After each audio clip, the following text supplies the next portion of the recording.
దేవుని పరిశుద్ధ నామమునకు స్తోత్రం కలుగును గాక.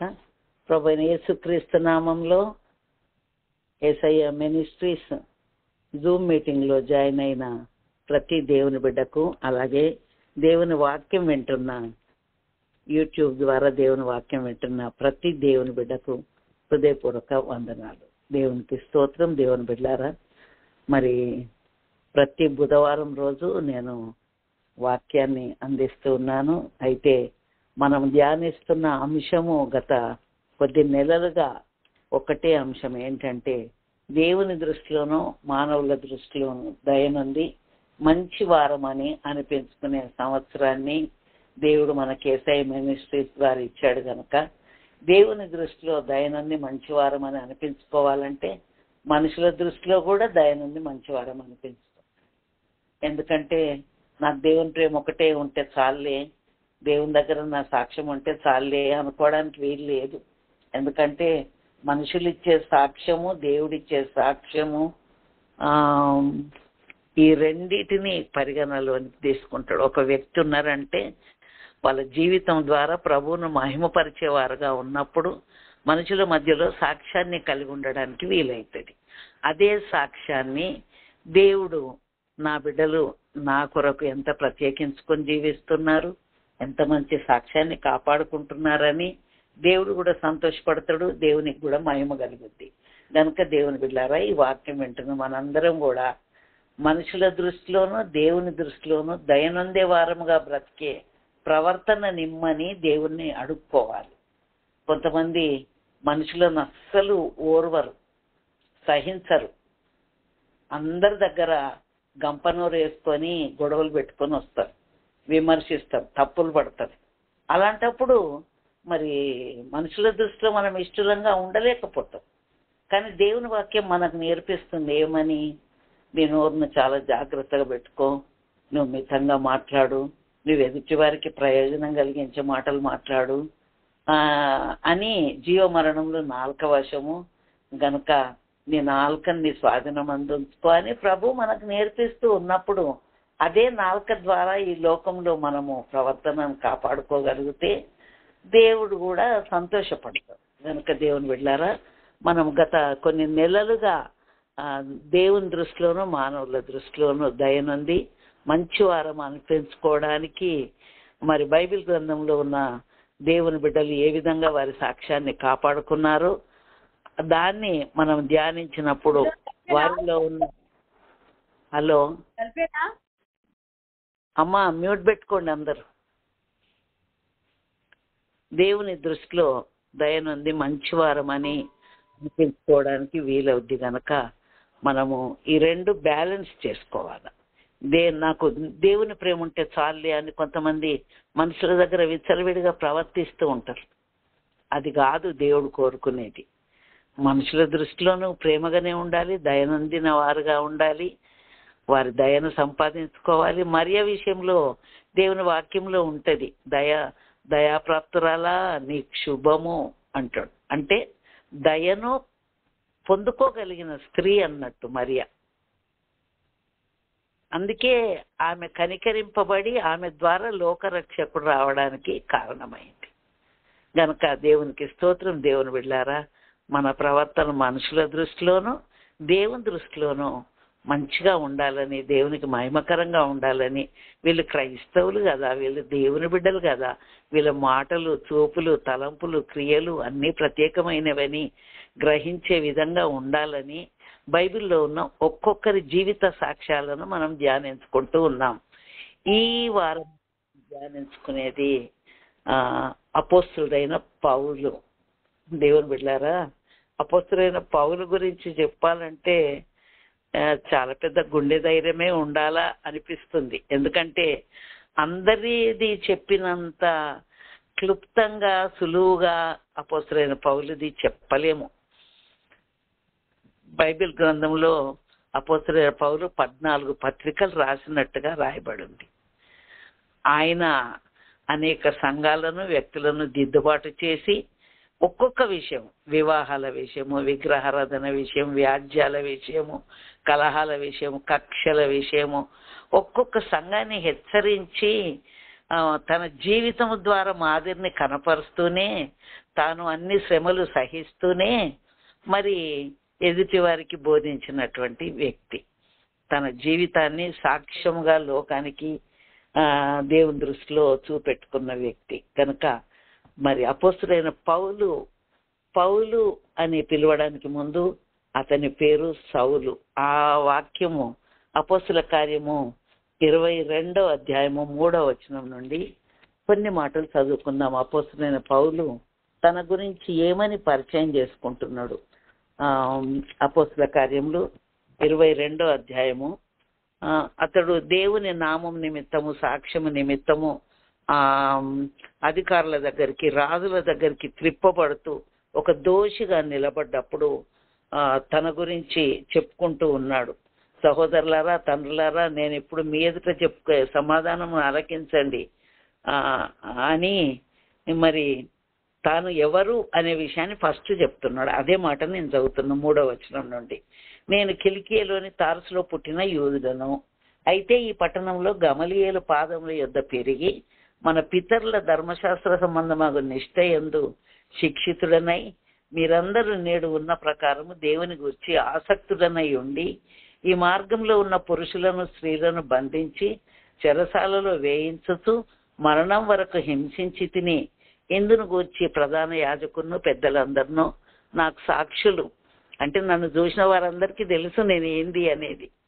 నేను వారి వలన సహోదరుల యొద్దకు పత్రికలు తీసుకొని దమస్కులో ఉన్న వారిని కూడా బంధించి దండించడానికి యెరూషలేమునకు దేవాలని నేను అక్కడికి వెళితే నేను ప్రయాణము చేస్తూ దమస్కుకు సమీపించినప్పుడు మధ్యాహ్నమందు ఆకాశం నుండి గొప్ప వెలుగు అకస్మాత్తుగా నా చుట్టూ ప్రకాశించాను. నేను నేల మీద పడి, సౌలా సౌలా, నీవెందుకు నన్ను హింసించుతున్నావు అని నాతో ఒక స్వరం పలుకుట వింటిని. అందుకు నేను, ప్రభువా నీవెవడవని అడిగినప్పుడు ఆయన, నేను నీవు హింసించుతున్న నజరేయుడగు యేసును అని నాతో చెప్పాను. నాతో కూడా ఉన్నవారు ఆ వెలుగును చూచిరి గాని నాతో మాట్లాడిన వాని స్వరము వారు వినలేదు. అప్పుడు నేను, ప్రభువా నేనేమి చేయవలనని అడగగా, ప్రభు నీవు లేచి దమస్కులోనికి వెళ్ళుము, అక్కడ నీవు చేయుటకు నియమింపబడినవన్నీ నీకు చెప్పబడునని నాతో అనెను.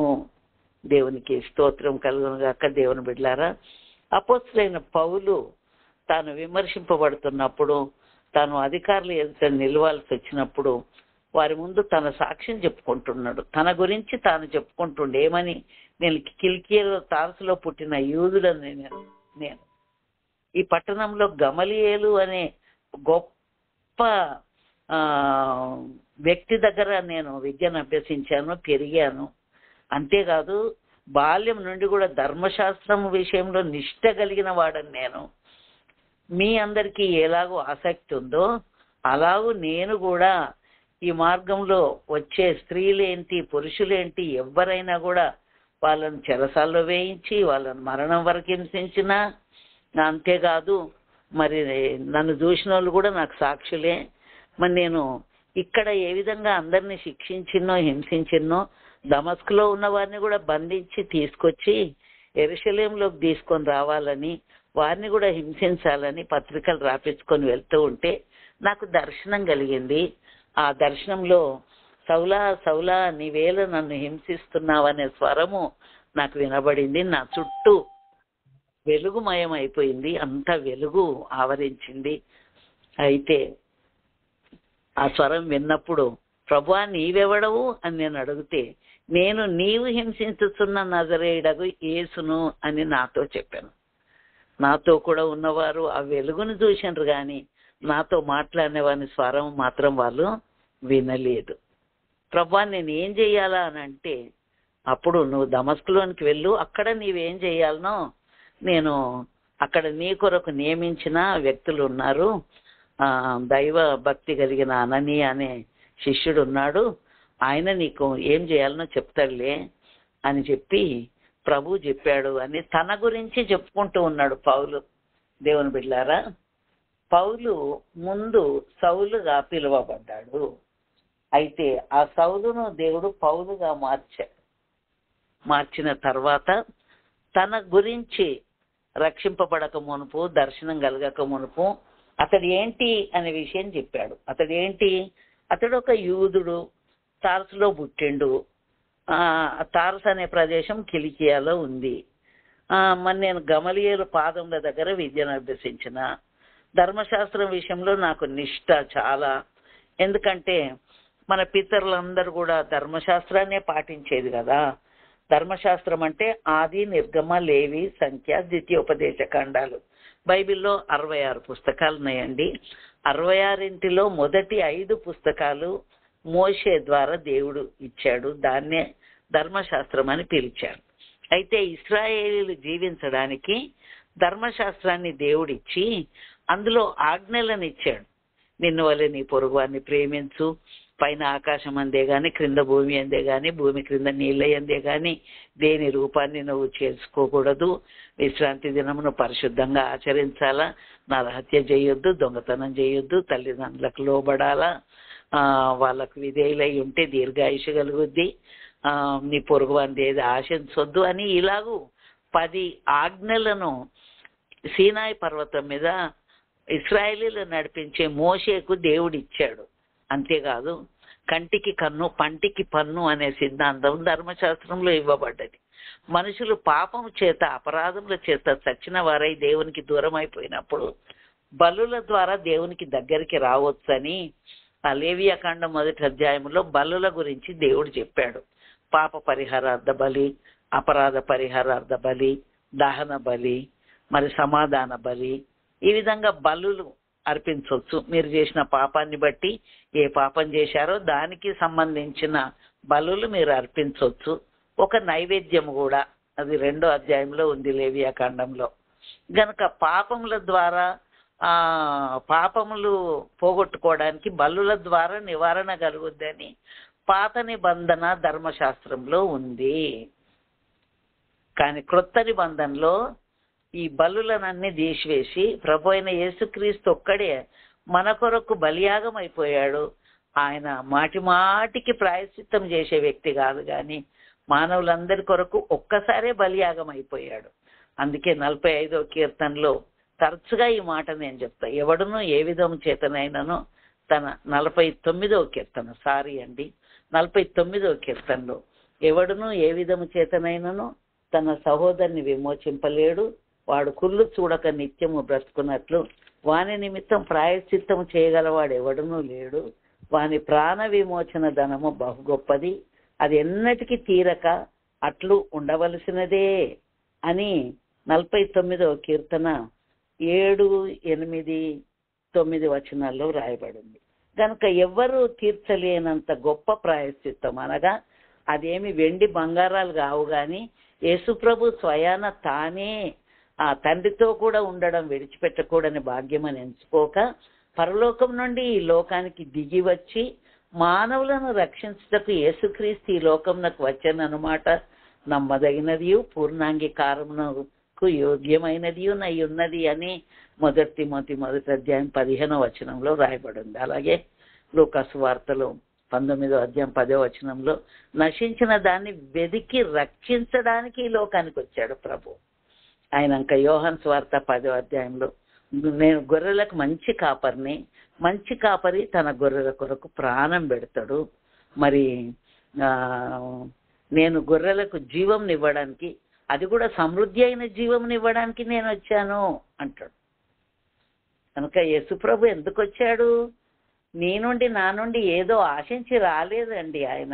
ఆయననే మన కొరకు ప్రాణాన్ని ఇచ్చి మనల్ని రక్షించి అపరాధముల చేత, పాపముల చేత చచ్చి దేవునికి దూరం అయిపోయిన మనల్ని ప్రభువు దగ్గరికి తీసుకొని రావడానికి ఆయనే స్వయాన నరావతారిగా వచ్చి కన్యక గర్భంలో జన్మించి పాపం లేనివాడుగా జన్మించి మానవులకున్న జన్మ పాపాన్ని, కర్మ పాపాన్ని, అనగా జన్మ పాపం అన్నందుకు చెప్తున్న 31వ కీర్తనలో పాపంలోనే నా తల్లి నన్ను గర్భం ధరించను అనే మాట రాయబడి ఉంటుంది. కనుక తల్లి గర్భంలో పాపంలోనే గర్భం ధరించినప్పుడు జన్మ పాపం ఉంది మనకు.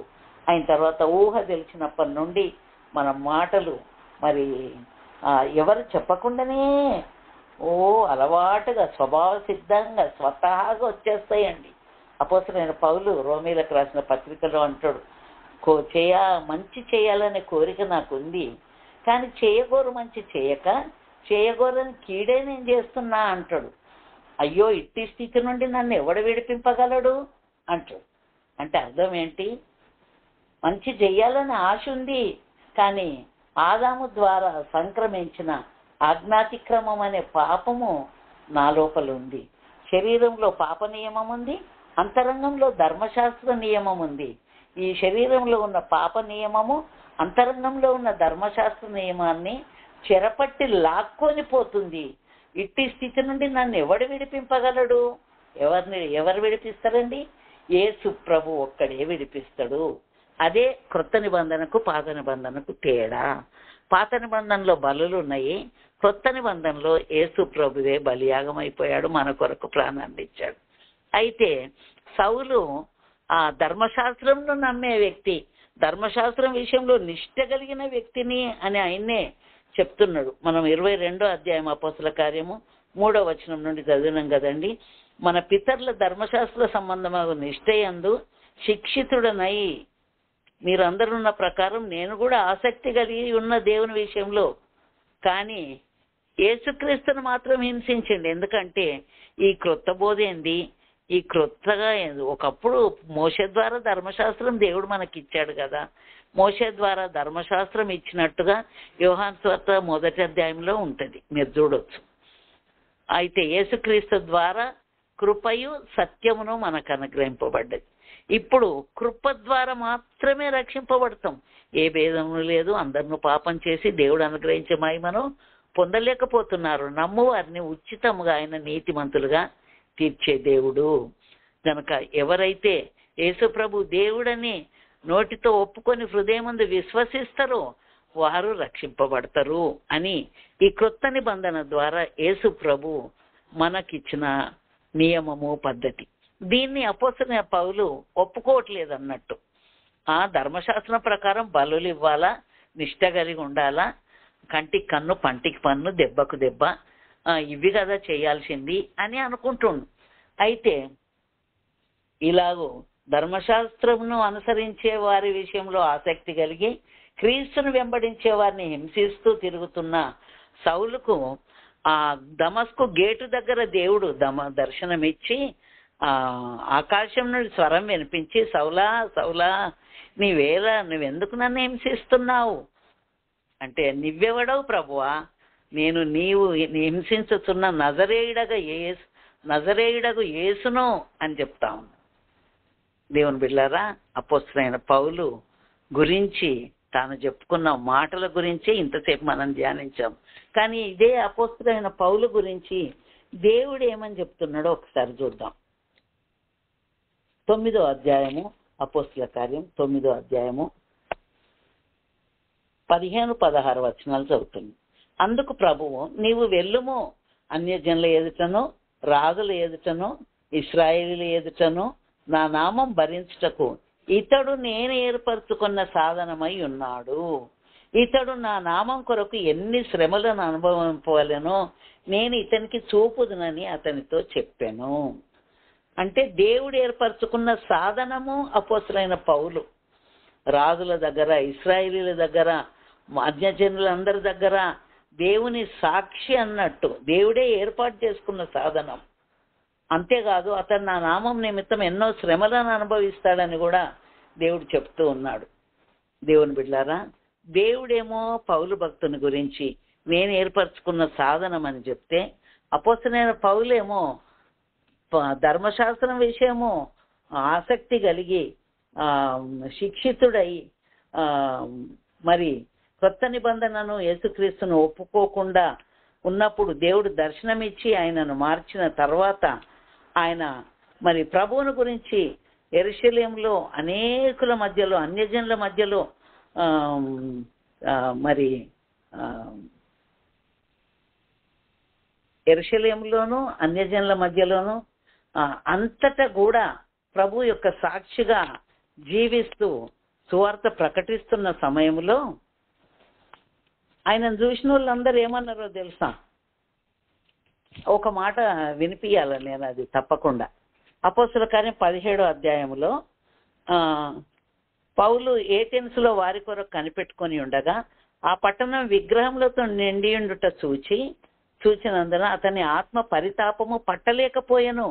కాబట్టి సమాజ మందిరములలో యూదులతోనూ భక్తిపరులైన వారితోనూ ప్రతి దినమున సంత వీధిలో తన్ను కలుసుకొని వారితోనూ తర్కించుచూ వచ్చెను. ఎపికూరీలలోను స్తోయకులలోనూ ఉన్న కొందరు జ్ఞానులు అతనితో వాదించిరి. కొందరు ఈ వదరుబోతు చెప్పునది ఏమిటని చెప్పుకొనిరి. అప్పుడు యేసును గూర్చిన పునరుత్థానమును గూర్చియు ప్రకటించెను. యేసును గూర్చియు పునరుత్థానమును గూర్చియు ప్రకటించెను గనుక మరికొందరు వీడు అన్య దేవతలను ప్రచురించుచున్నాడని చెప్పుకొనిరి.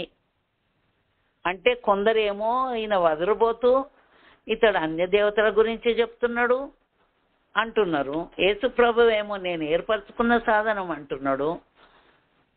పౌలేమో నేను దేవుని విషయము ఆసక్తి కలిగి ధర్మశాస్త్రం విషయం ఆసక్తి కలిగి నేను తార్సులో కిలికియాలో నేను పుట్టిన యూదులను గమలీయుల దగ్గర విద్యను అభ్యసించిన వ్యక్తిని అని మరి ధర్మశాస్త్రం విషయం ఆసక్తి కలిగి యేసు ప్రభువుని గురించి ప్రకటించేవారినైనా వెంబడించేవారినైనా హింసించి వాళ్ళను పట్టుకొని రావాలని దమస్కు దగ్గరికి వెళ్తే దమస్కు గేటు దగ్గర దేవుడు దర్శనమిచ్చి నన్ను పట్టుకున్నాడు అని అంత చెప్తూ ఉన్నాడు. దేవుని బిడ్డలారా, దేవుని బిడ్డలమైన మనము లోకంలో దేవుని యొక్క సాక్షులంగా ఉండాలి. అపోస్తలుడైన పౌలు దేవుని గురించిన సాక్షిగా ఉన్నప్పుడు మనుషులందరూ తలా ఒక మాట అంటూ ఉన్నారు. అన్య దేవతలను ప్రకటిస్తున్నాడు, వదరుబోతులాగా ఊకే మాట్లాడుతున్నాడు, ఏమన్నా పర్వాలేదండి.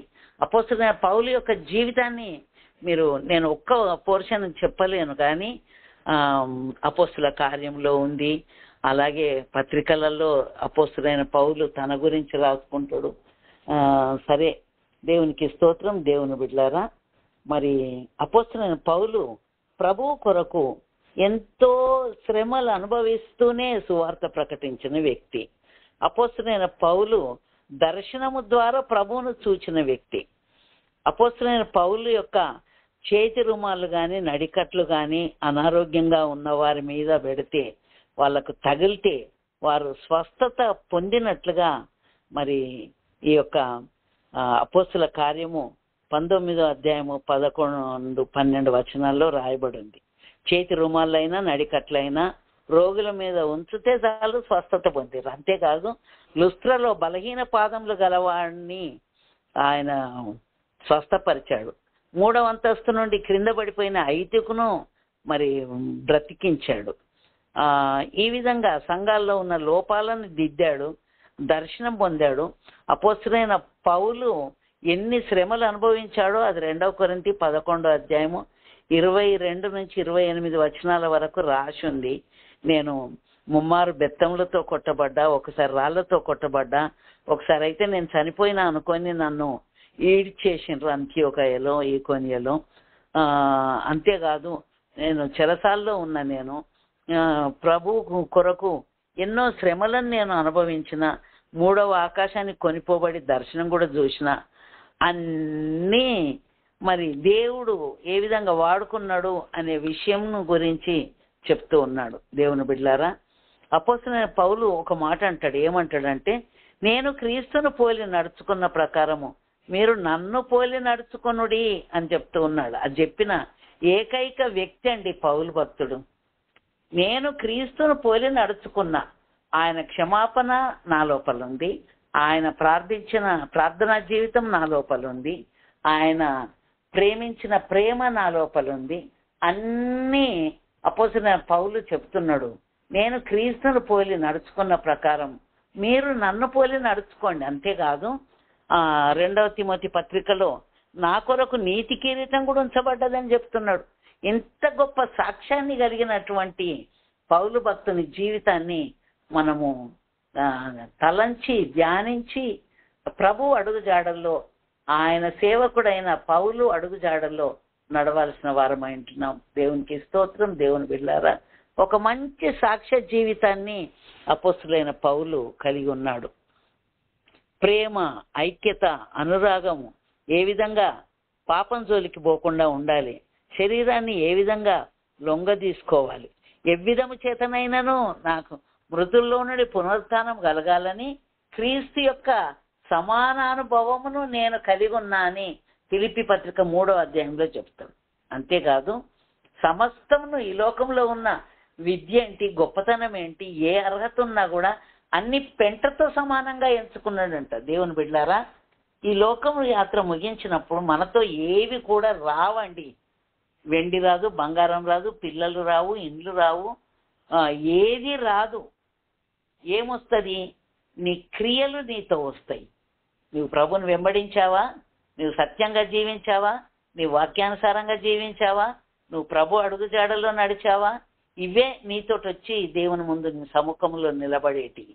గనక దేవుని బిడ్డలారా, అపోస్తులైన పౌలు ఏ విధంగా తన సాక్ష్యాన్ని కాపాడుకొని మాదిరిగా ఉంచాడో, శ్రమలు అనుభవిస్తూ, నిందలు అనుభవిస్తూ, అవమానాలు అనుభవిస్తూ, వదురుపోతూ అని పిలిచినా కూడా ఎవ్వరి మాటలు, అతడు ప్రసంగము కొరగానిది, అతడు చూపునకు బలహీనుడు అని అపోస్తులైన పౌలును విమర్శించారు. కొరింథీ పత్రికలో వ్రాయబడి ఉంది.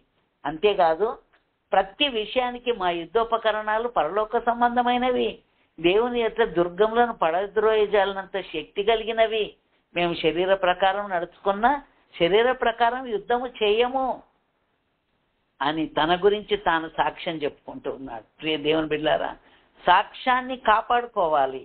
సాక్ష్యము ఏ విధంగా సమాజంలో నిలపగలుగుతామంటే మన జీవితము ద్వారా, మన ప్రవర్తన ద్వారా. గనక మన ముందు మన ప్రభువు ఉన్నాడు. ప్రభువు అంటే, యేసు ప్రభు అంటే సాక్షాత్తు దేవుని కుమారుడు అని ఒకవేళ అనొచ్చునేమో. కానీ అపోస్తలుడైన పౌలు ప్రభువు చేత పట్టబడిన ఒక వ్యక్తి మాత్రమే, ఆయన ఏం దేవుడు కాదు. ఆయన కూడా యేసు ప్రభు అడుగుజాడల్లో నడిచిన వ్యక్తి. ఆ వ్యక్తి సాక్ష్యమే మనం ధ్యానించుకున్నాం. గనుక దేవుని బిడ్డలారా, నీ చుట్టూన్న వారిని నిన్నేమన్నానని గాక, నీకు వ్యక్తిగతంగా ఎలాంటి నిష్ట ఉన్నా కూడా పర్వాలేదు, నీవు దేవుని కొరకు నిన్ను నీవు సమర్పించుకొని దేవుని అడుగుజాడల్లో నడిస్తే ఈ లోకంలో దేవుని సాక్షిగా నీవు ఉండొచ్చు. ఆ లోకానికి, పరలోకానికి వెళ్ళినప్పుడు కూడా ప్రభువు మెచ్చుకుంటాడు. తను తాను మెచ్చుకున్నవాడు యోగ్యుడు కాడు, కానీ ప్రభువు మెచ్చుకున్నవాడే యోగ్యుడు అని అపోస్తలుడైన పౌలే రాస్తాడు కొరింథీ సంఘానికి. గనక దేవుని బిడ్డలారా, ప్రభువు మెచ్చుకునేటువంటి మంచి బ్రతుకు, మంచి సాక్ష్యాన్ని కలిగిన వారముగా జీవిద్దాం.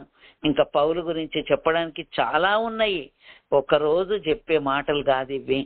కానీ దేవుని బిడ్డలారా, మరి యెహోషువ భక్తుడు అంటాడు, నేను నా ఇంటి వారిని యెహోవాను సేవించదము అనే మాట చెప్పడానికి ఒక అర నిమిషం చాలేమో. కానీ జీవితమంతా నీవు ఆయన అడుగుజాడల్లో నడవాలి. బుక్కావాని తైలంలో చచ్చిన ఈగలు పడుట చేత చెడు వాసన కొట్టును అని ప్రసంగి గ్రంథంలో ఉంది కదా. కుండ నిండా తైలం సంపాదించి అందులో చచ్చినీగ పడితే దుర్వాసనే కదా. అలాగే నీ సాక్ష్యం అంతా నీవు కాపాడుకొని ఒక్క చిన్న విషయంలో, మాటల్లో, చూపుల్లో, తలంపుల్లో, క్రియల్లో, వస్త్రధారణలో, ఆహారపు అలవాట్లో, అన్నిట్లో ఏ యాంగిల్లోనైనా నిందింపబడవచ్చు. బైబిల్ గ్రంథంలో సాక్ష్యాన్ని కాపాడుకున్న దానియేలు ఉన్నాడు, తన్ను తాను పవిత్రపరుచుకున్నాడు. ఆ విధంగా మోషే భూమి మీద ఉన్న వారందరిలో మిక్కిలి సాత్వికుడు, నా ఇల్లంతట్లో నమ్మకమైన వాడు. దేవుని బిడ్డ, ఎలాంటి సాక్ష్యాన్ని పొందుకోగలుగుతున్నాం? నెహెమ్యా గ్రంథం 7వ అధ్యాయంలో హనన్యా నమ్మకమైన మనుషుడు, హనన్యా నమ్మకమైన మనుషుడు అని వాక్యంలో వ్రాయబడింది. దేవుని బిడ్డ, నమ్మకం ఉందా? సాత్వికం ఉందా? వినయం ఉందా? భక్తి మార్గంలో నడుస్తున్నవా? ప్రభు అడుగుజాడల్లో నడుస్తున్నవా? అవన్నీ చూసుకోవాల్సింది ఈ లోకంలో ఉన్నప్పుడే.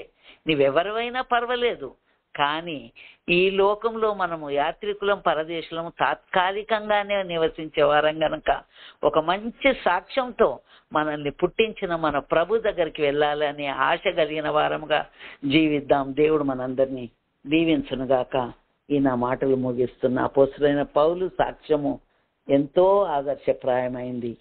దేవుడు మనకు ఆయనలో ఉన్న అపొస్తలుడైన పౌలులో ఉన్న ఆ సుగుణాలను మన జీవితంలో అలవర్చుకోవడానికి, అట్టి సాక్ష్యాన్ని కలిగి ఉండడానికి దేవుడు తన కృప మెండుగా మనందరికీ దయచేయునుగాక. ఆమేన్. వాగ్దాన వాక్యం చదువుతుందండి. హగ్గయి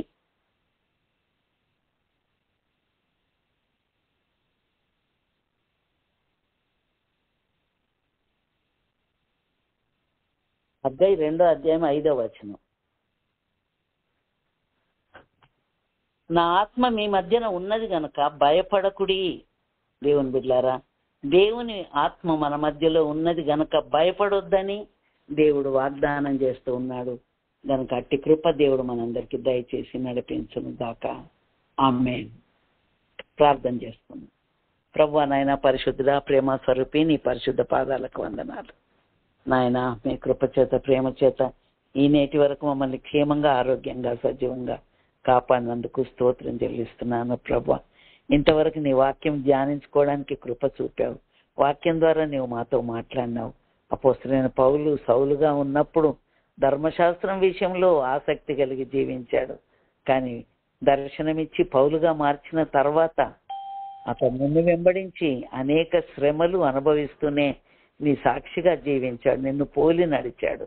కనుక మా సాక్ష్య జీవితము మేము కలిగి ఉండడానికి, నిన్ను పోలి నడవడానికి, నీ కృపను పొందుకొని జీవించడానికి నీవే సహాయము చేయమని ఈ వాక్యం విన్న ప్రతి బిడ్డను కూడా దీవించు నాయన. తండ్రి నాయన, పరిశుద్ధ గ్రంథంలో రాయబడి ఉన్న భక్తుల సాక్ష్యాలు మేము ధ్యానించుకుంటూ ఉన్నాము, వారి జీవిత విశేషాలు ధ్యానించుకుంటూ ఉన్నాము. వాటిని మేము కలిగి ఉండే విధంగా, అట్టి జీవితం కలిగి ఉండే విధంగా మీరే మాకు సహాయం చేసి నడిపించమని, వాక్యం విన్న ప్రతి బిడ్డను దీవించమని యేసు నామమున ప్రార్థిస్తూ ఉన్నాను కన్న తండ్రి. ఆమేన్. తండ్రి అయిన దేవుని ప్రేమయు, ప్రభు అయిన యేసుక్రీస్తు కృపయు, పరిశుద్ధాత్మ దేవుని నిత్య సమాధానము, సహవాసము, ఆదరణ, కాపుదల ఆయన సన్నిధిలో తల వంచిన బిడ్డలకు, సకల పరిశుద్ధులకు నిత్యము తోడైండి నడిపించును గాక. ఆమేన్.